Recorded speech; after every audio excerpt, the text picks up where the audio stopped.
Hi, I'm Carolyn. And I'm Anna. We're two sisters who love handcrafting and figuring things out.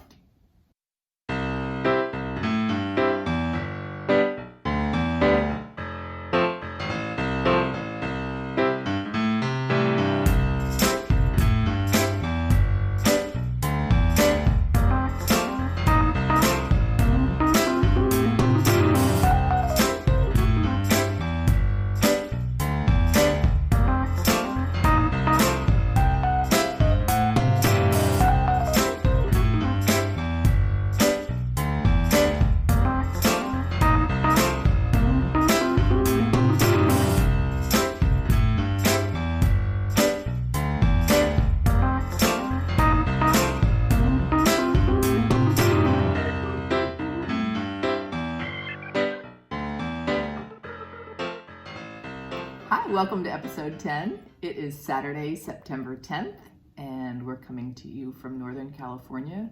We have had a big week of heat, and the heat has broken a bit, so we're really thankful for that. Yeah, it was really hot. I know a lot of the other country gets hot. In the U.S., we had a three-day weekend last weekend, and we were driving back from camping on the Monday, and for a good chunk of our drive, it was like 115 degrees outside, so really, really, really hot. So, all right, so in this episode, we have a lot planned for you. We're going to start by sharing what we're wearing. We have a variety of whips to show you, both for Sampler September and then also just other whips that we have going. We have two historic samplers from our extended family that we're going to show you in honor of Sampler September. And then we'll end with our thumbs up, as always. So let's get started. Oh, first, we were thinking a little bit more about linen. We had a great comment. Again, love your comments. Just the way we divide up our work is I'm the video editor and show note maker, and Anna typically answers the comments. Sometimes if it's something directed just to me, I'll try to answer it, but we both read them. We like to talk about them. We'll say, oh, did you see so-and-so's comment or such and such? So again, thank you for everybody that's interacting with us. We love that. One of the commenters, Mary Darling, solved a mystery about one of the linens. I said that, and we'll see it later, my Jane Hardy linen, I said it was made by Cashel, and that's not a brand, that's a name of a Zweigart linen. And in fact, Zweigart names their linen based on the count. So then we're like, oh, that's kind of cool. So we went and looked up, and all of their linen from 18 count up to 50 count has different names. So I thought we'd just share a few of those. So what do you say, Cashel? I'm saying Cashel, but Cashel is their 28 count. Belfast is their 32. Edinburgh is their 36. And for 40, they call that Newcastle. So this might be news to you all, but that was kind of a new news to us. So it's kind of interesting that maybe they just use that name instead of saying the count. So it was just Zweigart linen I'm using. Right. I remember hearing that very early on when I first started watching FlossTube, and now I'm seeing these names more. Yeah. And so going back to early days, which was a year ago, when we first started buying linen too, I kept seeing the phrase fat quarter, fat half, which is something in the sewing world as well, so I was familiar with it. So, but I wanted to draw a visual because linen is really, really wide, typically wider than quilting fabric usually is. Is it usually 54? Do you think? Yes. So I made a little.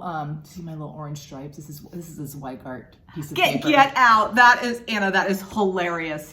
So I made this about a year ago to try to visualize what's going on. So it's so interesting to me that a yard of linen, so this would be 36 inches, a yard of linen is much wider than it is long. So if we were to buy a quarter yard just by slicing off a quarter, it would be so long and thin. Really not usable, would it? Even a half is sort of an unusual size. I think a lot of samplers would not fit on that. So instead of splitting in half this way, if we split in half this way, I'll show a half first. So when we buy a fat half, it's really that portion of a yard, and a fat quarter, the 18 by 27, which is the most common size I usually buy. Although I'm getting more interested in buying fat halves. I think fat halves, well, if you know it's a linen you're going to use, is probably more versatile. Right. Yeah. So just the different dimensions of the different kinds of rectangles. And just seeing the shapes. Anna, first of all, I love your color combination for your visual. So just seeing, I think nobody would ever use this unless you're just doing a long band. Yeah. Although it could be an interesting challenge. It makes me want to buy something. I don't know. I wonder if they even sell, a skinny. Well, if you bought a whole yard, you could. You could, yeah. And I wonder too, when people buy a whole yard, do they tend? I guess it just depends on your sampler, but you may end up turning it like this. And I'm always kind of curious. I know some people say this makes sense now to typically, if you can, have your selvage running up and down like this. And maybe it's because then really your warp and your weft threads are running the way they naturally would. Yeah. Now, I don't know if that makes a difference in visibility versus this way you would have reversed your orientation of your warp and your weft. Yeah, and again, I'm always making analogies to the sewing world, and that is typically how you would cut a garment. Although I know I've cut it in a different direction and I've never noticed a difference. There probably is a difference, but I'm not sure. Yeah. So again, if any of you, many of you probably have more experience with linen, if you have anything thinking about, should you always have the selvage here? Sometimes just because of the shape or what you have left over, that's not an option. So. Right, or yeah. Anna, such a good visual. I know. Yeah. I'm a math teacher. Yeah, you're a math teacher. I like that too. Sometimes have you ever heard people say, oh, is it the hot dog way or the hamburger way? So as we're really getting hamburger corners versus the hot dog corners. Yeah. Nice. So we're learning about linen, and I feel like I'm getting it straight in my head. Yeah, good. Yeah.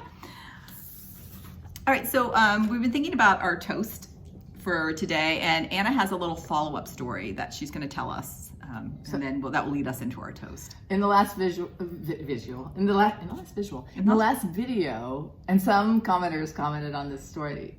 I told a story about how the squirrels just went to town with the black walnuts that are in our yard and our neighbor's yard, and our patio chairs were stained. I mean, gross. Okay, so let's put a picture right here again so everybody can see how gross they are. Yeah. I'm a practical person and I did not want to throw them out, but I really did not have very little hope. And they're comfortable chairs. They really are. Okay, so I came home from school a couple of days ago, and one of the chairs, which usually live underneath a tree in our backyard, was sort of front and center outside one of my windows. We have floor-to-ceiling windows, and it was spanking new clean. Not exactly. You could still see a little bit of a stain. But did a little squirrel come over and help out? So there's a little fairy who lives next door. So our mother had scrubbed it. She's a person who always says, like, isn't it so satisfying when your kitchen floor is really dirty and you scrub it and it's just really clean again? So I think she just could not resist the challenge. And I was shocked and giddy. And she made an appointment with me. So she only did one of them because she wanted to do the other one together. And I think her scrubbing arm was also quite tired. She's like, that's it, one. Anna can do the other. She had sort of perfected a technique. And what it was just soap and water, or did she use like vinegar, or what? It was mostly water and scrubbing, and then she had a bar of ivory soap, which I think is about 50 years old, and we used a little bit of that too. We used very little water because we have to be very careful about water where we live. It's mostly scrubbing. Mostly scrubbing. Okay, yeah, so good old elbow grease. I would like to offer a toast to those times in life when you just need to scrub a little bit and put in a little elbow grease, and that's just what life requires. Nothing's gonna happen. Okay, and toast to Mom and her scrubbing skills. Here's to scrubbing when you need to. Nice. All right, do it again. All right, let me just. That's a great story. Let's also put in a picture of the cleaner chairs. I did take one. Here it is. All right. I want to highlight what we're drinking. My husband and I are so into these right now. It is Spindrift. It's a seltzer water and grapefruit. We love the grapefruit, but these Spindrifts are actually made with real fruit juice versus like LaCroix, which is, it always says natural essence, whatever. I mean, I like those too. And it's really good. They do have calories that says 17 calories, but I'm going to go for that grapefruit. They really taste different to me. Yeah. Than you really can taste the typical fruit seltz, right. Which I also like. So am I in the mood for a Spindrift or a? So go out and buy some stock in Spindrift because we're going to be buying a lot of those. So it's good. And they come out with a new flavor every year or so, and it's always so exciting. Oh, they do? Okay, so this is a total new to me. I don't know. I remember when lime came out, and I was like, oh. Yeah, the lime's good too, and the lemon. All right, good. Anna, what are you wearing? Okay, I am wearing a wrap dress, and it's a simplicity pattern. And first of all, I should say I think it's some sort of bark cloth. So again, your bark, like a textured, thick fabric, and I bought it from Stone Mountain and Daughter, which is an incredible fabric store in Berkeley that does a great online business. They're very friendly and very fast. And I have always admired wrap dresses, but I move a lot, and at school I'm leaning down all the time, and I just never like the feeling of kind of always having to go like this. I find maybe it's the way my body is shaped. I have a hard time not having gaping and gaps. Yeah, me too. So yeah, because a lot of wrap dresses, the whole thing wraps, doesn't it? And so you typically have like a more plunging V there. I hadn't thought about that. Yeah, so this actually wraps in the back, and it's really, it is secure. I really, really enjoy wearing it to school. And I thought, you know, some of the things I've made, I only wear to school, which I don't typically wear those clothes on a Saturday when I come over for FlossTube. So I thought I'm going to do a little series of some school dresses. So this is one of the first of a couple of school dresses I want to talk about. And I find I really gravitate towards two shapes when I'm sewing, kind of an A-line or some sort of seaming and flow. And I also like really straight and streamlined look, and I would put this dress in that category. Yeah, you'll see on the catwalk. Yeah, we'll see on the catwalk for that. Yeah, it's really pretty. I like that fabric. I like the little pops of red in there. Thanks. And red is a color I almost never buy in my clothing, but the red in this dress, again, like you said, pop. That little pop color. What about you? You got a So couple handmade. I got a couple things on. So I'm wearing this sweater, and I'm going to stand up a little bit, but again, you'll see it in the catwalk. This is called the Soldotna crop. And it, again, is a classic kind of color work, yoke, a little bit crazy. There's a knit designer, her name is Caitlin Hunter, and her kind of tag name is Boyland Knitworks. Yeah, and I feel like she's not designing quite as much as she was maybe 4 or 5 years ago, but for a while she was the it designer. It really brought back a lot of color work and yoke sweaters. I have quite a few that I've knit by her. So everybody was knitting them, and it's so fun because she really encourages you, get your own colors, do your own thing. And so whenever you go look at what other people have done, they're all really different. It's a crop sweater, and again, you'll see it on the catwalk, which is it's not like a great style for me, but I feel like over something long and flowy. Partly as my shape is like this, it's just like a rectangle. So, but I like it very much like it with the dress. Good. All right. Thank you. So maybe it's just like wearing it with the right thing. Something like long and flowy. We can help each other with that since crop is so in. Again, our middle schoolers are wearing the crop. Yeah. But don't worry, everybody. I'm always going to have a shirt under my cropped thing. They can't wear the crop to school, but sometimes you see them out and about.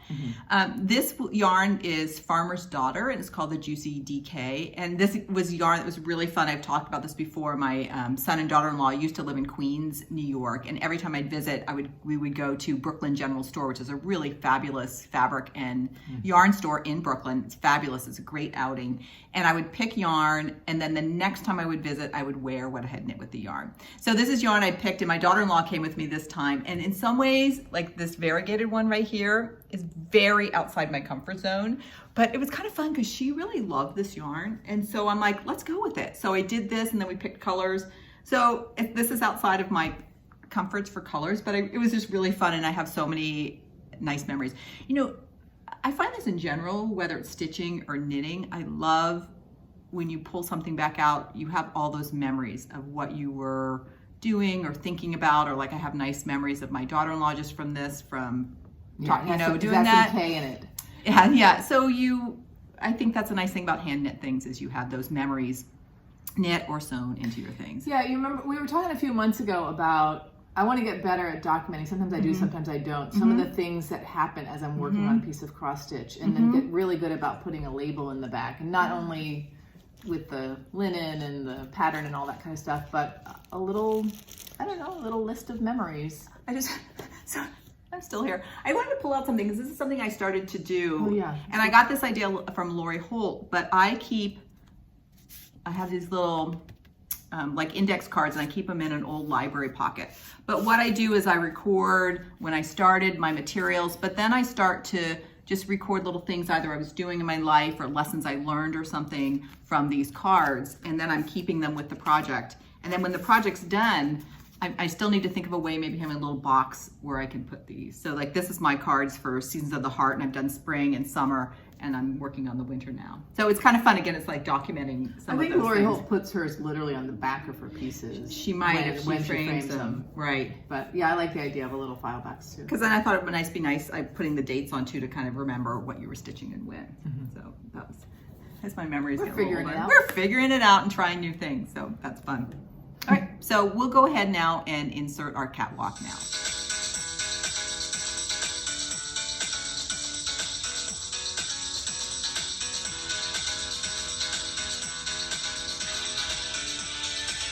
And then flip around again so we can see the wrap.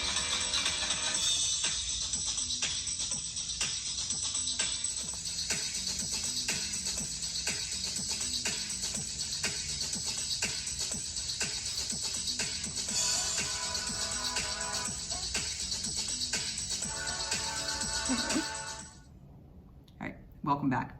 Our next segment is, we've called it parallel play. Now, for any of you that have been around toddlers, they love to parallel play.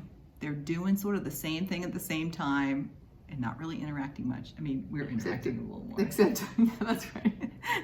Although when we're stitching, we're not. You're right. We're in our own home. Sometimes You're right. we don't even, we kind of keep some things a surprise You're right. from each other. Mm-hmm. You're right. Although, we don't really grab things from each other.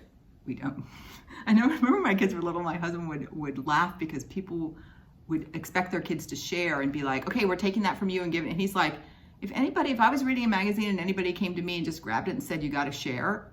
Like, right, or you can have 5 minutes and you're not finished with your article. Yeah. So we had a thing in our family, you had to say, please may I take a turn when you're finished. And then the other person had to say yes. And so that was kind of the way we got sharing. Yeah, we had really good luck with that one. Yeah, that one worked really well. Okay, so the first one we're going to do, that's our parallel play, is we're both working for Sampler September on BH 1820 by Queenstown Sampler Designs.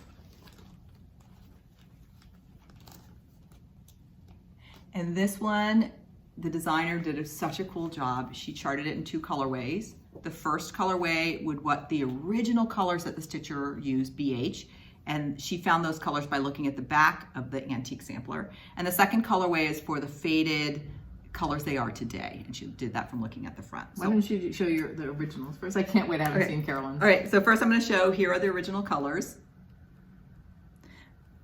We had several comments about our sticks for showing this, and they were worried that we would be dropping these while we're stitching. Don't worry, we only use these sticks to show the colors. I have just a traditional ring I put these on, but by the way, I already ditched my stick. Oh, you already ditched your stick. Okay. I think it was helpful for me as we were choosing linen.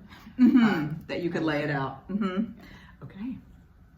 I've had so much fun with this. Oh my goodness. All right, so here's my start. Beautiful. I'm really liking the linen with the colors. And one of the colors really ghosts, but when I look at the picture, it does too. It's this, a little bit of a border. I can get it close enough so you can see it. And to me, it reads almost more like a texture from that distance. So worked on the alphabet. Okay, so Anna, let's see. All right, let's see what you got. So similar, so I started in the same corner and I realized very quickly that I was missing a color, and it's this color. So for me, it's Havana, which just arrived.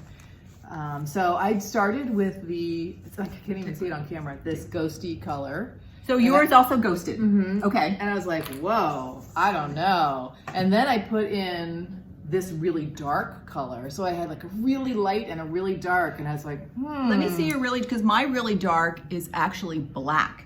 So what did your... Mine is a greeny black. Okay, so dark green. It's always interesting to see what a black fades to. So it goes to a greeny, okay. And then when I put in sort of these middle-y colors, then I was like, all right, this is all coming together. But the Havana is in a lot of things in the top right corner. It is. Let's see if there's a way for us to put these side by side. Even just this motif. That's what I'm thinking.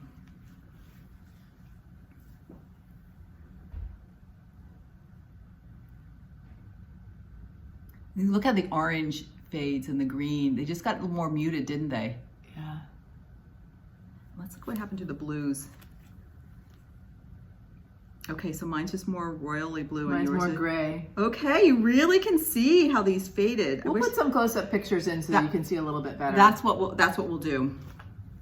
Okay. Yeah, because Anna, to do this motif, you needed that dark color too. Right. I realized I really like a lot of space between motifs on samplers, and then I realized there's so much more counting this way. And because I was missing a color, I had to. I was like, I had to find my like in of where can I go if I don't have Havana. Yeah, there is a lot of counting. The other thing I've been thinking a lot about this, and maybe because this is a light linen, is I'm always wondering, can I carry my thread on the back or not?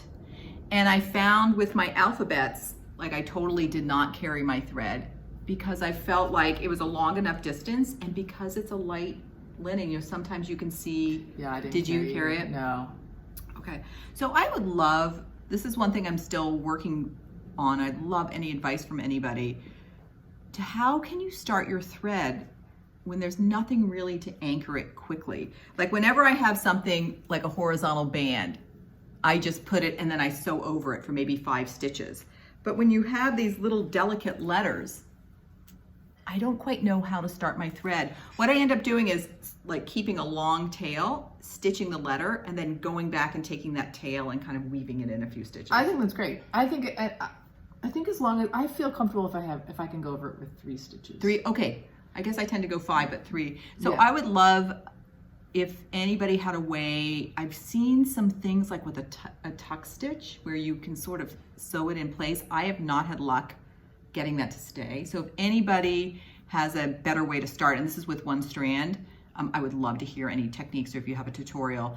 With 2 strands, it's great because you can use that loop method and catch it in. It's really easy to start your thread. So that's one thing, particularly when this changes colors and there is so much space between. And when I was looking at this motif, anticipating stitching it, I realized I'm going to carry for sure. Otherwise, there's so many starts and stops. I feel like that's going to show more than a carry. Exactly. I did end up carrying too. And you know, look, you can see my dark thread through there.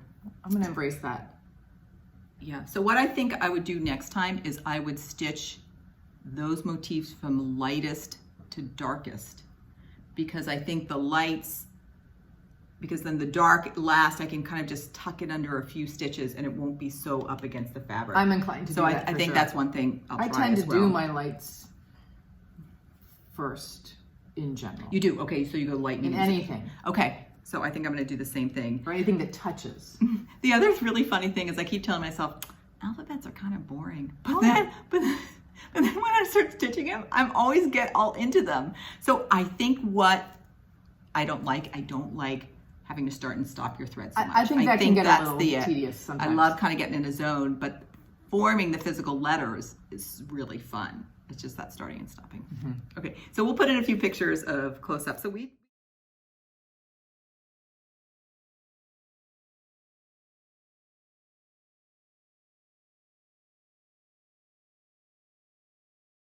close-up. So we've got, you know, similar amount done.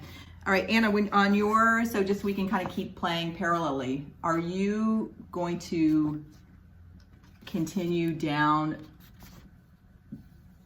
this edge, or are you going to work over? What do you think? I always think I'm going to do that because of the way we hold our fabric, but I think I kind of end up going kind of like I do too. that. Okay. So let's kind of maybe start working a little bit over to the center. Yeah, I don't know. We'll see how much I get done, but I might hop down. Yeah, that's going to be. And I can't wait to get to the center. I know that's going to be a really fun motif to do as well. Okay. Yeah, I am enjoying this as much as I thought I would, and I couldn't wait to see yours. Did you wait until September 1st to start? I did. Me too. Yeah, I did. I had it all ready to go, and I did start it on September 1st. I wasn't sure if I could, but I did. I want to show you, I've added, this is the little bauble. Oh yeah. That we've shown a few times that from our mom, so I put it on this bag for now. I think I'll just always have it on a bag I'm working with. Yours is the one that says champions. Champions. BH 1820, really fun. That's gonna wiggle us a little bit. Okay, so our next parallel play. We have our little notes to ourselves down here on my laptop, so we're reminding ourselves what we did. So we're both working on Seasons of the Heart, Winter, and Anna, and we're using Katie Strachan's silk conversion. Actually, I have the threads right here. I gotta find a good dish for mine. I kind of like this idea, but then it's hard to show. There you go. Yeah. Okay. You show yours first. All right. So I started in the center of this one. You did. And this is where I am. Did you just fold your fabric to find the center? Yeah, and it ended up to be at really, really close to one of the window frames, which is interesting because I continue to find very light threads, especially white, my hardest thing to stitch with. So after I did a few window frames, I'm like, I gotta go to another color. I haven't done the blue of the house yet. That blue is spectacular. Maybe put it a little bit closer. Okay. Yeah, the colors are just, I mean, every time I add a new color, I'm like, oh, yes. You want to show yours and then we can talk a little bit about our experiences with the silks? So here's mine. So I started up in the corner and did, these triangles are going to be trees. They're still trunks, and got to the roof of the house. There's going to be some red berries through here, and I can't wait to get that. So it's funny to stitch this. I started this, I think I stitched it like August 30th and 31st while I was waiting for Sampler September to do that. And it was a really busy week. We were going to go camping just with school. And so I really wasn't able to sit down and stitch until like 9 o'clock. And to be honest, I often go to bed around 9 o'clock. I need 8 to 9 hours of sleep, and I get up early. I was like staying up to like 11:30. She was sending me texts. Can't stop.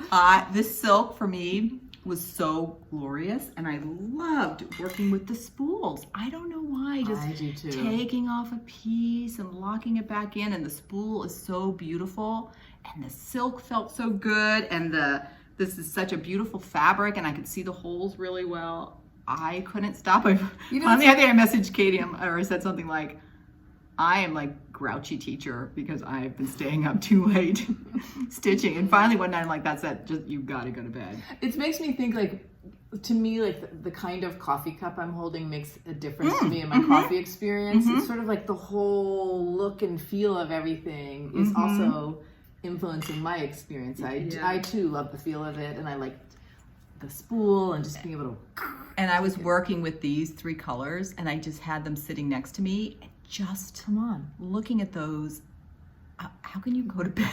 And then I would go to bed at like 11:30, and I was so jazzed up because I was having so much fun.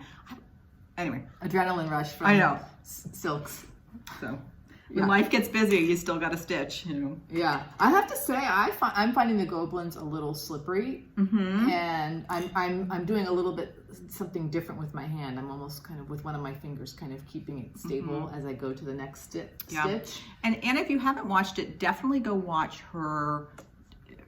It's really a beautiful lecture on silks and the differences of silks, and she'll talk about how the 103 is different from the Gobelin. And so it's interesting that you're also, I think it would be good to see, because then you're also feeling that difference as you're stitching with the combination. Definitely, and the fact that these are twisted instead of the spun silk, they feel very, very different.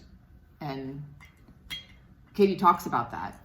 Have you watched that? I've watched most of it. Yeah, but having the actual experience, I'm like, oh yes, now I see what she's talking about. So very pleasurable. One thing I'm wondering about, like, because my threads tend to untwist on me, and I've been doing this little twist of my needle, or sometimes a twist of the thread. I think the twist on these is opposite of what I'm used to. Okay, I'm gonna have to think about the next, because same thing when I stitch, you know, every so often I just twist my needle a little bit. I'll have to see, do I have to twist it and, you know, do that little needle? Yeah, but then I'm like, okay, if the twist is the opposite, why am I having the same problem? Wouldn't it be resolved automatically if the twist was or it would be the opposite problem? It would start to, does yours loosen up or tighten Mine up? Mine usually loosens up. Okay, then if it was spun the different way, you would kink. Yeah, so that's it. And then I also want to know, why are 103s called 103s when it looks like 1,003? Can you? I've also seen it when it's written. Let's see, where is it? I thought I was just showing it. Oh, there it is, 103. I've seen it sometimes written on paper 100/3. So maybe we're missing a symbol on the spool. Maybe on the spool, or it's understood or whatever. Yeah. So we should see. And so the math teacher, Anna's like, That's not 103. That's 1003. Okay. So. No, I'm. Yeah. You're curious about that. So. Okay, let's put ours up side by side. Alrighty. And same thing, we'll get pictures about these together. So it is kind of interesting. You started in the middle and I started up in the corner. Were you just thinking because we had, you know, the exact size linen, you wanted to make sure you started it in a good place? I think that was it. Even though I know I could have measured and still achieved the same thing. I just sometimes that was smart.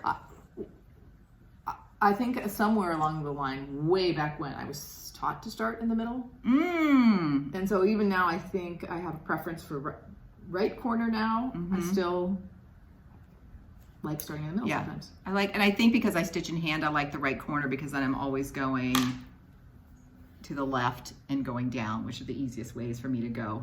Although I'm getting so much better now with flipping my fabric up and down, I'm finding it's almost becoming natural now as I'm going different directions. Yeah. All right. So really fun. I have been focusing mainly on my samplers right now. So I don't want to neglect this, but it's been so much fun for that. All right. And I have that in my I also like Olivia B bag. I want to get to the beading edge. I know. And I like the idea of like, oh, maybe this would actually be finished for this holiday season. Sure. Yeah, I think it's possible. It's because once you get going, you can't go to bed with that. All right. And then our last parallel play was the Fruits of Plenty. And we came up with a motivational scheme in the last episode where we're going to give each other assignments to do over the 2 weeks. And to me, that helped so much. I'm not sure I completed the full assignment, but I didn't either. It's so funny. We're almost exactly. I got going and I loved it. Okay, let's hold up the. I'm going to say for all three, I'm digging the parallel play. Not that we want to do it all the time, but I'm like, Carolyn's might be working on the same thing this evening. It's fun. So he stitched the original one in 2 colors, but then Jacob of Modern Folk Embroidery, and then also had a monochromatic. So we're doing the monochromatic. So there's just an image of that. And the assignment was to try to come down this diagonal and do some of these vines. And I think I said something like, could we get down to this octagon? I did not. I did not either, but I got down about here. And I was also putting in some of my architecture lines. Okay. And I'm realizing in Sampler September, and maybe every month I'm going to feel this way. I probably want to spend about 3 nights on this. Is what I'm predicting. Yeah, and I spent about 2. Okay, so here is where mine is, and you can see. Anna, can you point out the band that we were working on? I'm going to come up from the top. Come up from the top. So Right I had just a little bit up at the top done, and then I also put in a lot of the vertical lines that are outlining that band. I did all that. And then down the other side too, near the birds.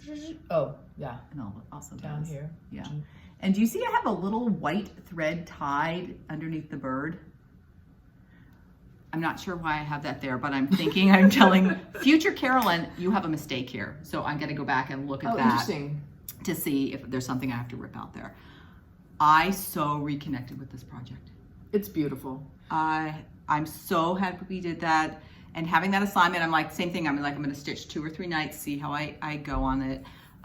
This fabric, I bought the linen and then indigo dyed it. And if you go back, if you want to hear more about that, we did it in, I think, episode 5, which was our Fruits of Plenty episode. But something about the indigo dye, it's really hard to see the threads. I started as 32, and I know it shrunk down to about a 35, but even that, it's much harder to me to see than a 36. And I think because indigo dye, instead of penetrating into the fibers, it's almost laying on top. So I think it's sort of crowding it. I don't know, that's just, I'm just still. Something's feeling harder. Something's feeling harder. I'm just making that up. Okay, let's see. So I need really good light to do this. Yeah, and it's slow stitching. Okay. I'm in a very Anna, we're almost exactly the same spot. Okay, you've come down a little bit further. I think you've done this. And then you've done a little bit more in here. Okay. And I'm still really enjoying I picked the brightest DMC white. And I was a little uncertain at first. I like it. Oh, I love it. Just like, I love it. I think it's Sarah from Sarah's Stitchy Spot. I think she's the one who says sometimes when she stitches Jacob's, or maybe other designers too, she's like, wait a minute, I did that? I mean, sometimes it feels draped on a chair or something and I walk by it, I'm like, oh, that's really pretty. I love that. And I love that. Yeah. It's true. Like you look at this and you're like, wow. I'm using needleport silk, and their color, they're white, and it's 91BB, which I'm thinking like bright. One thing that kept surprising me, I kept thinking that I wasn't, I love looking at all the compass points and making sure I'm still on track. And I kept thinking I was going to be a little bit off because my eye is still learning to predict how many stitches a space will be. Particularly if it's on the diagonal, I tend to think it's going to be more stitches than it is. Yeah. So that's kind of a fun thing that I'm trying to get better at. Okay, so here's our assignment. It's my turn to make the assignment. We are going to keep doing what we're doing. So we're working here, and it would be great if we actually this time made it down to this. So we want to get to the framework. We want to get to the framework, and then also, depending if you have a little extra time, also try to bring this border down to the framework. Yeah, because I definitely need some. Let's see, where are you on your border? My triangles. Oh, we're about this. You're a little bit further down than I am. So it's incredible how similar we are. I know. So it's those triangles coming down the sides, just bringing those down as well. Okay, that's a good comparison of the two. All right. Okay. So hey, thanks for the assignment. Yeah, sure. Emphasis first is to get the floral, so because that way we can start to outline this block right here for that. That's gonna be a fun one, and that tree's gonna be fun. I'll have to tell you a story. We got because we did this as the SAL. Every month we would get an email with a link to download the next. Just found a needle. Yeah. I did not know where that came from. Sorry to interrupt. That might have come from me. Okay. With our next pattern, and because I lost steam after about June, I would just kept the email and wasn't downloading them. And then I think there was something about his system changed so that when I tried to download them again, the link was gone. And I'm sure I could have emailed him and explained the situation, but I'm such a fan. You know what I did? I just bought the pattern again. Yeah, I think I would have done the same thing. And so I had I got the full pattern. But the neat thing in the full pattern, and maybe he did this in the installment, this place where there's the house, he gives you 8 different options of different style. I don't know if that was also in the original pattern. Okay. Because I think I'm going to choose the birdhouse. Okay. Yeah. That was cute. So I thought that was neat. Okay. Yeah, I wonder, like, is that typical for a designer for a link to be live for a year or something like that? Or whether something on Jacob's End changed. And I feel like I did also get an email telling me that this was going to happen, I think. Oh, really? I think, but sometimes in the school year, to be honest, sometimes my personal thing, I see things and then they just fall off the end of my queue. I can so I felt like it was also probably part of my responsibility for that. And I don't mind. Again, I was totally happy to support him in this beautiful design. So that, and I'm sure if I had emailed him with the situation, that would have been fine. But it was just my own laziness. Yeah, we're in the camp where we think cross stitch patterns might be under.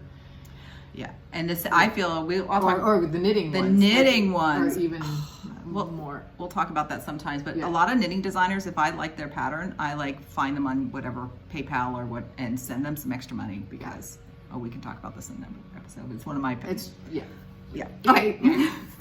Don't get me started with the knit designer. You need more money, ladies. You're working so hard, and men. Okay, so that was our parallel play. So let's see if we had some more. Did you have another work in progress? No. I was really... You were really focused on that. Okay, so my other work in progress that I had was the other project I'm working on for Sampler September, and this is Jane Hardy, 1840, and it's designed by Hands Across the Sea Samplers.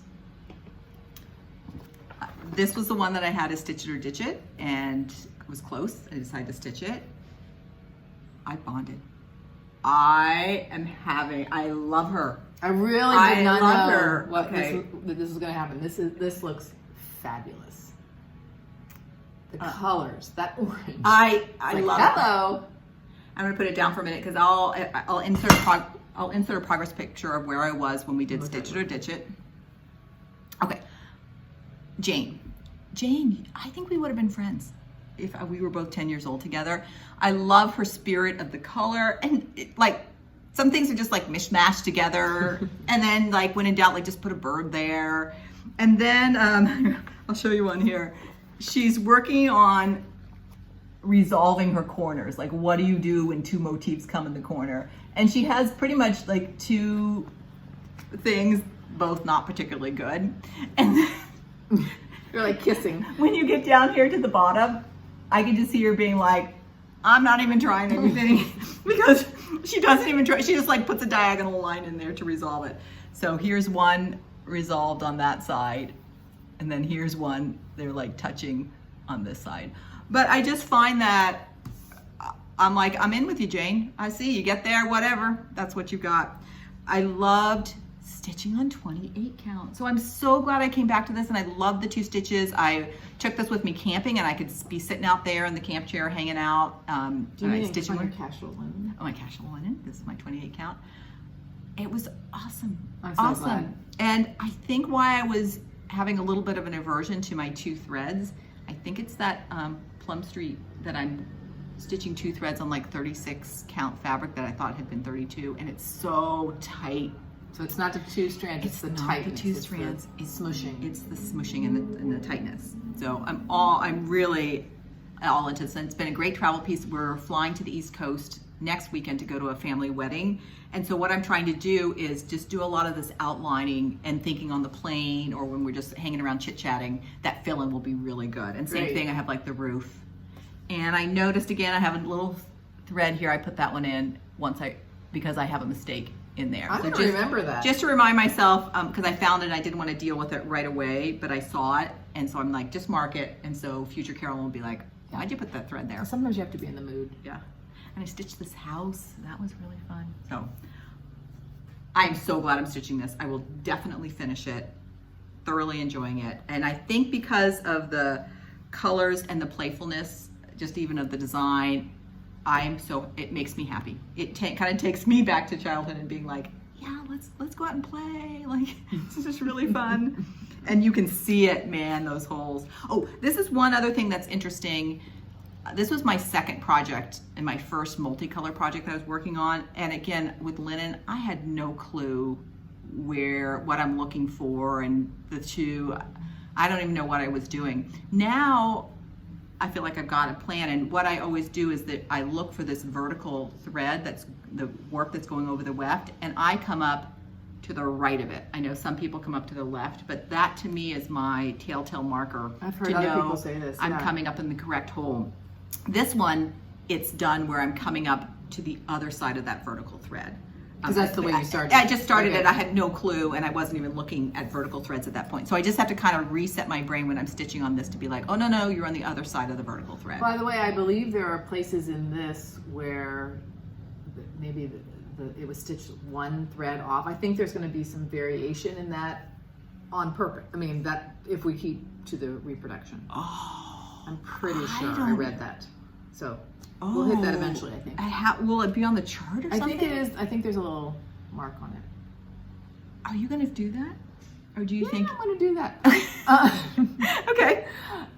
I don't know. Right now, I'm thinking if it's a reproduction, I'm going to try to stay reproduce close to it. But yeah, I don't know. That's what I'm trying now. Good. All right. So Jane Hardy, I'm going to keep going on her. So how are you feeling about your sampler September choices so far? Great. I have 2 others, and now I'm realizing, will I get to them? Do I want to start them? Because I'm so happy with the BH 1820. Mm-hmm. I'll probably start another one. Yeah, it's fine. And I found out a little bit more about the hashtags on Instagram. Sampler September, I think you use for any sampler. And then Sampler September Soiree is for a reproduction one. I think that's the... I read or heard that too. Okay. So we can tag ourselves appropriately when we do that. Mm-hmm. Okay. So we're curious. So just talking all about Sampler September and historic samplers, we both have a historic sampler that we thought we'd talk about that comes from our family. Do you want to go first? Sure. We have sort of an ancestral home on our father's side of the family. So we've talked about our mother's side of the family and her connection with the Pennsylvania Dutch. There is a sampler that still hangs in that house, and this is a picture of it. And it was made by one of our ancestors in the late 1800s. Her name was Eliza, and she went to a dame school, which from my limited reading, I want to research a little bit more, were these little private schools that were often in a person's house, and the dame, the woman, taught the children basic writing, reading, arithmetic, and And so would she have been living at the farm at that time? Do you know? That's kind of thing. Our grandfather wrote a lot about our family history, and I need to look back into some of the resources I have from him to, like, there's a little label on the back that says that Eliza was 8 years old. Wow, it's incredible. And it says it was made in maybe the late 1880s, 1890s, but I think I'm going to be able to find her birth date. So we'll be able to figure out the exact date, because she has, her initials are in the corner, EAW, but there's no date. Okay. You know what, you said you also had a photo of it sort of hanging on the wall. Yeah. Okay, so we'll insert it here. So when we used to go to this house as children, I really loved two things. One of them were all these little knickknacks that were on these shelves, like little kitties. Do you remember the one that they were made out of teeth? I don't remember that. I probably avoided that one. Okay. And the second thing, I would always go see this sampler. I was always drawn to it, even as a child. And in my 20s, when I was cross-stitching a little bit, I could see that some of it, even in the years of my life, I could see that it was starting to degrade. Wow. So you could see that. Wow. I taped together a few pieces of graph paper. This is hilarious. This is in your 20s? And I charted it. Wow. And I went to the I asked permission, may I take that home with me for like a month or something? And I lived in Virginia at the time. And then so I took it to a cross-stitch store and I matched the colors with DMC floss. So Anna, you are a sampler designer. No. You're reproducing. Right. And at the time, I remember thinking it was so adventurous of me because I had only stitched on Aida. And so I got some sort of even weave. Oh, that's right. You started it, and Anna. I tried it on rolled frame, which ended up not being for me. But yeah, look, this has been sitting in a cedar chest for, I don't know, 40 years, 35 years. So those DMC that I just showed were the original ones I bought. Do you think, why are you going to finish? You got to finish this. Maybe you should pull this out for Sampler September too. This looks so much going on. Maybe it's going to be Sampler September 2023. Yeah, it looks so good. Thanks. So I think I did a pretty good job of charting it and matching the colors. Ooh, too much glare. And again, we'll insert a photo. It's just alphabets and bands of. I forgot that you had started it. Yeah, Anna, you have to totally come back to this. This, we call it the farm, but it's in the marsh in Delaware. One of our ancestors was like, do I go to Philadelphia? Do I go to the marsh? And he went to the marsh, which probably means why we still have this property in our family. But it's, this particular house, I guess was built in like 1850, something like that. Do you remember because the first house burned down. Is it that old? I don't think it's that old, is it? It's 18 something. 1850 or 60s. Okay. So, but it has all. We need to find a little more. But so it had all of this, like in the attic. We'd go up to the attic, and in chests would just be all this old stuff from people the family that lived there, and we weren't that careful with it because we were just like, I don't know, kids just going through stuff. And that reminds me, the little label on the back says that there is a companion apron, which I don't remember ever seeing, but maybe it is still. We should go with that. Maybe there was a few black snakes up there, which was also part of the excitement. There's a snake. Anna, really, really, really cool. So I feel very fortunate that we have something like that. Yeah. And okay, that at least it's preserved on graph paper. I would love to stitch that too. I might do a silk conversion. Yeah, that's really neat. I mean, also next time, linen with a silk conversion. I haven't been able to go to the farm. It's in Delaware in many, many, many, many years. So I know that sampler was there, but I was not as attuned to it as you were. And so I'd love now, next time I go, to really take a close look at that. So my story is more from my husband's side of the family. So he was just listening to us talk to samplers, and he just remembered as a child, he spent a lot of times at his cousin's house. They have a big extended family that lived close together. And he loved this red sampler that was in this family. And his uncle, this was by marriage, was Greek heritage, but was born and raised in Egypt. And his mother, everyone just called her Yaya, she stitched this. So I'm gonna insert a picture of it right here. So he remembers not just noticing it, but loving it. He loved it. He loved it. We just also have a printed picture here. He loved it, and one of the things he always admired about his uncle is his uncle's den had this collection of historic artifacts, modern artwork, all different, like it was almost like a collage on the wall. And John said he would love just to go into the den and just look at all the different things, very kind of eclectic. And I think the family used to also kind of joke about Yaya because there were not some letters in here. And I think that was a very traditional, common thing to do in samplers, either because that letter wasn't in the alphabet or for different reasons. So I think they would just be joking about Yaya. Yeah, one of Jacob's videos has something about letters. I looked up that a little bit, and some of them were, for a while, there was only 24 letters in the Latin alphabet. Now they're 26, and so that was some of the common ones. But I love, it looks like it's in beautiful condition, and his cousin now owns this, it's framed. But I love the different alphabets, and then all the different border stitching and everything that's holding up. Yeah, well, maybe I'll also have I'll put a picture there for a longer time, but I can also show. Okay, yes. Show this. And just thinking about that, she did this, I love it. Her name was Mary, and her nickname was Marika. If you see this down here. And she gives her port town, that was on the Suez Canal, that's where she lived in Egypt, and also the date, which was 1908. So I love there's so much family tradition in this. These samplers are almost exactly the same age. So this, they think is 1890 or so something. These two girls, and I think Marika, they think was about 10 years old when she stitched this. But I just love it because you can see how this, you would probably have, and it's finished, again, I'll insert a picture, but it looks like there is a band. This is fabric, and it's folded over and stitched. But I wonder if that came later. To me, that looks like a different. Oh. But maybe. I don't know. Maybe it started to fray, and somebody later on did that, or when they went to frame it. Because I imagine this was something that maybe you would roll and keep, really, because it has the different borders, has a few motifs. So I definitely want to try to stitch this one. I do too. Also, and I think.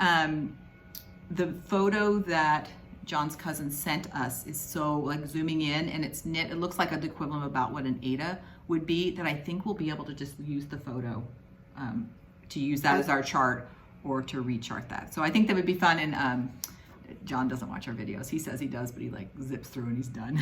So he won't know, but I think this would be a fun one to stitch for him and do that. Yeah. So. What a great idea. So it's just, I think I love the Sampler September and this opportunity to kind of look, and we'd love to hear stories. Do you have anything in your family? This really isn't my family. It's not even John's family. It's an extended, the Marcoux family. But I think that's such a great thing to have. Or any samplers that are close to us. Yeah. Close to you, you know. And it also made me think, or...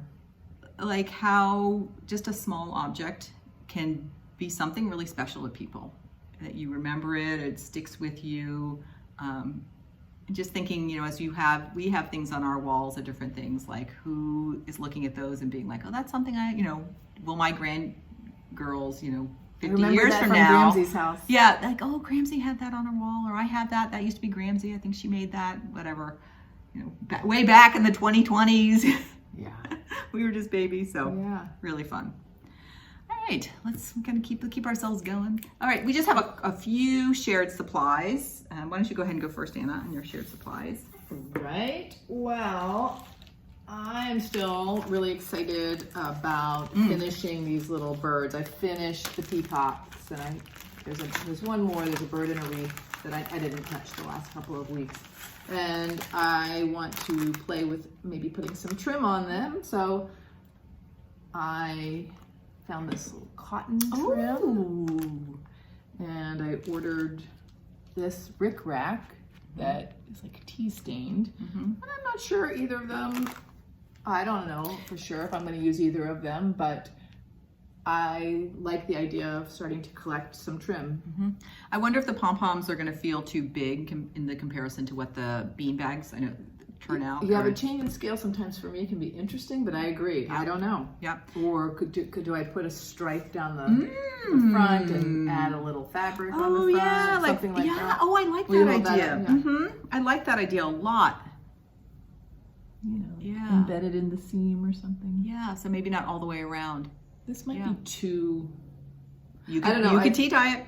I do love rickrack, and I love when it's just sewn on the top of the seam, so it almost doesn't add, it just kind of covers the seam. It's almost not a lot like sticking out around it. I think that's a really nice look. I think that could look really pretty too. It would be more subtle in that. See. And then when I was ordering my Havana thread, I bought this M&A 1853 by Needlework Press.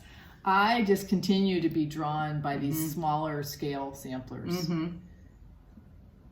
And again, something I've looked at so... Anna! Do you have it? No, I didn't think you liked butterflies. It's a moth. Okay. I thought there was something that I don't... because whenever I see things like this, I'm like, oh, Anna wouldn't like that. So interesting. I like things that look scientific. Okay. And I dislike butterflies that are like a cartoon or cute kind of thing. I have no idea why. And I just saw that Kathy Barick has a new design with a big white moth.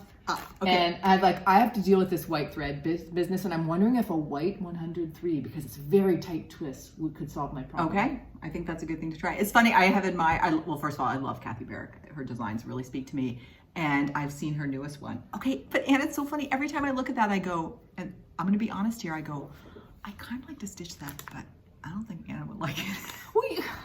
Not that I need you to like it, but if there's just something I have this like aversion because I thought you had an aversion. Now, since I came back to cross stitching, do you remember sitting in a softball game showing things on our phone? This was one of the first designs I saw. Oh, and it just stuck with me, and I have no reason to buy it, but it's already given me my $15 worth of pleasure, however much it costs. And I also feel like this is, if there's a designer you like, sometimes I feel like having their things, it's also a way to support them, right? To keep designing. Yeah. Oh, cool, anyway, Anna. So I didn't expect to buy any charts, but they caught my attention, and they're beautiful. Nice. How about you? All right, so I've gotten one thing, and this is Katie Strachan. She did a similar silk conversion for fall of the Seasons of the Heart. So I've already stitched spring and summer, and I did that with the call for threads. So then I thought it would be fun to do fall and winter with the silks using that. Do them all. I'm gonna do them all. And here is the palette for that. Oh my gosh, these are so pretty. And I'm gonna steal them from you. I love these fall colors. I really love oranges. And so I think what I'll also do, I'm gonna, of course, stitch fall, but I'm gonna try to take another fall piece that I've wanted to stitch and use these same colors and do that conversion. And she was very thoughtful in how she put these kits together, because I think there's one or two colors that's an overlap with winter. So what she did is, if in the winter it was a Goblin, in this one it's a 103. So that I know, so thoughtful. So as you're building out your silk selection for that. Now I know these are still on pre-order, but I think by the time we release this video, the pre-order will have been closed. And again, a beautiful kit. So thank you, Katie, again, for just all your artistry and your attention to detail, and just inspiring all of us to explore silks more. And teaching us so much. I mean, I've learned so much from Katie already. Right, and even her video where she talks through her process of how she does a silk conversion, you know, sort of encouraging all of us that if we want to do that, that's well within, you know, it's something to do. You can do it. Explore it. And even it's fun looking at how she did the conversion, because, for example, in the winter, maybe I think if there are 4 greens or whatever, some numbers, she's maybe not using that many, and she's figuring out where to put things. So it doesn't have to be a thread for thread. Yes. Color for color conversion. So just watching that process. And I think that would be my tendency, to just go to that. Right. So then I think that's really helping you use your own eye and see what colors you like in the thread that you're converting to. So thank you, Katie. And also, Katie, thank you so much. She gave us a very sweet shout out in one of her last videos. So thank you. I feel like you're our friend, even though we don't know you. Do you feel that way with other FlossTube? Like you sort of get to know people just from watching videos back and forth. And I don't know, I kind of feel like I have some friends out there, so I love it. So thank you, Katie. Yeah. Great. Okay, so that brings us to our thumbs up. So our thumbs up, we thought we'd share some things about the FlossTube community that we're really feeling thumbs up about. And actually what you just said is something that I really appreciate, videos or Instagram posts where I can actually see someone's face or see how they gesture or hear their voice.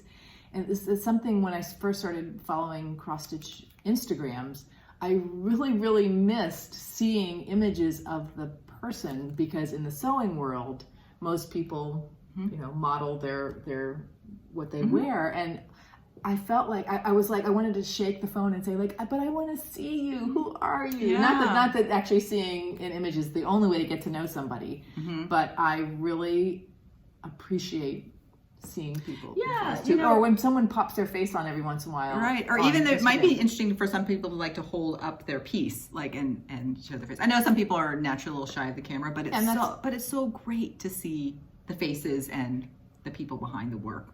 So that's my first thumbs up. My next thumbs up is I just find cross stitch Instagram, I'm gonna call it a visual feast. I just can feel my creative juices going like, oh, that's so pretty. Look at that color combination. Oh, I might want to do that. It's not my style at all, but it's just gorgeous. Just I think about cross stitch so much that the other day I thought to myself, you're thinking about cross stitch so much. What are you not thinking about anymore? It's like taking up so much thought space in such a fun way. Well, maybe, hopefully it's like taking the place of things I was worried about. Yeah, or like everyday, like little things that you don't need to really be thinking about. I know. It's fun to have something that you're so into that you're thinking about it all the time. Yeah.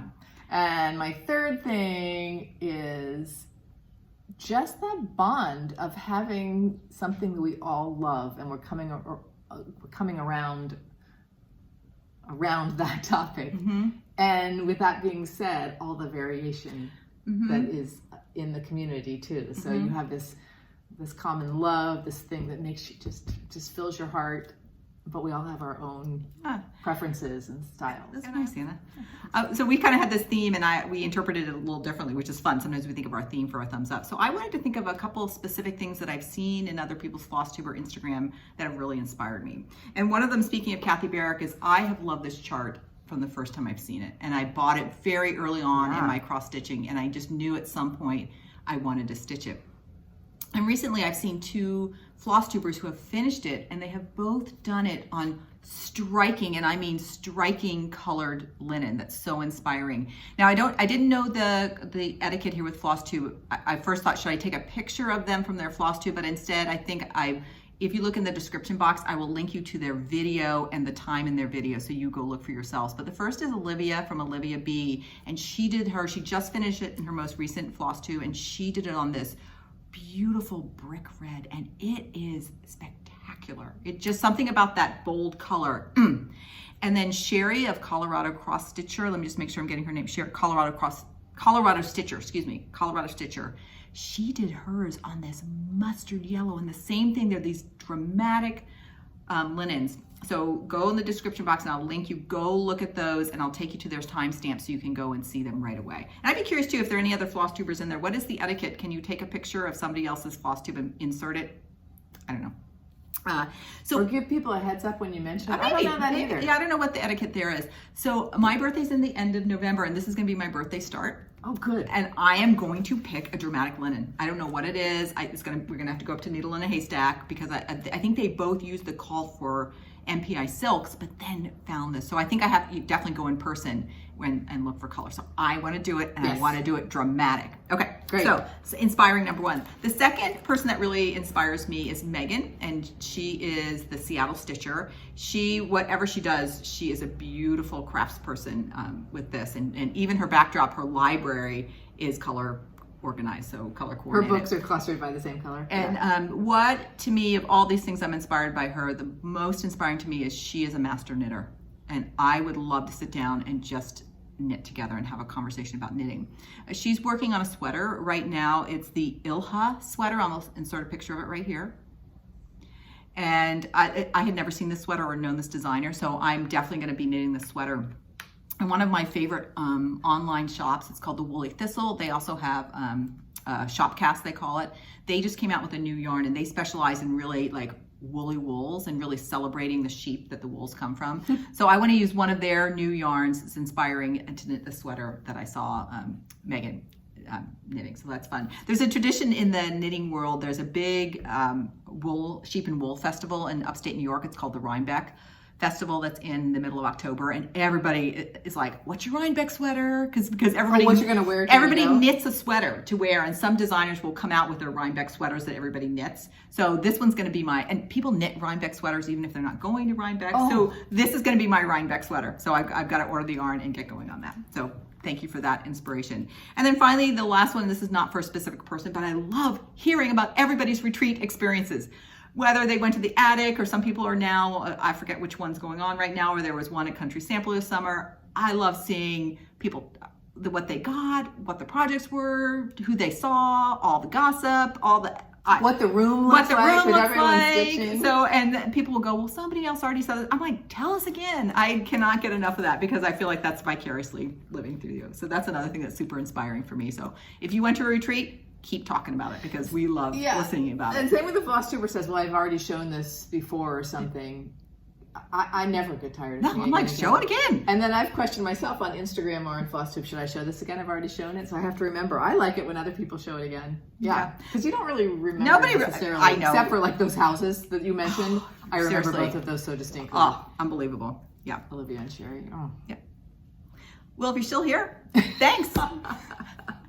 We always love doing these. So again, we're filming on Saturday. We'll see it next Thursday when it comes live. So. Oh, and thanks for everybody's comments about when they like a video to come out. We had a lot of comments. Oh, yes. Yeah. It seems like most people are like, whatever. Yeah, whatever. So I think we'll probably keep doing that Thursday. I think that works well with our schedules. So we'll try that. Great. All right. So until next time, happy crafting. Stay curious. Bye, everybody.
Hi, I'm Carolyn.